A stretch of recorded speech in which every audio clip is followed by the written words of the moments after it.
ಕೂಗು ಕೋಳಿಗೆ ಖಾರ ಮಸಾಲೆ ಖಾರ ಮಸಾಲೆ, ಮೇಕೆಗೆ ಮಿರ್ಚಿ ಮಸಾಲೆ ಮಿರ್ಚಿ ಮಸಾಲೆ.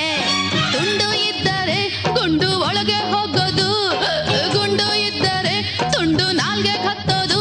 ಗುಂಡಣ್ಣ ತುಂಡಣ್ಣ ತುಂಬಾ ತುಂಬಾ ತುಂಬಾ ಫ್ರೆಂಡ್ ಅಣ್ಣ. ಕೂಗು ಕೋಳಿಗೆ ಖಾರ ಮಸಾಲೆ ಖಾರ ಮಸಾಲೆ, ಮೇಕೆಗೆ ಮಿರ್ಚಿ ಮಸಾಲೆ ಮಿರ್ಚಿ ಮಸಾಲೆ.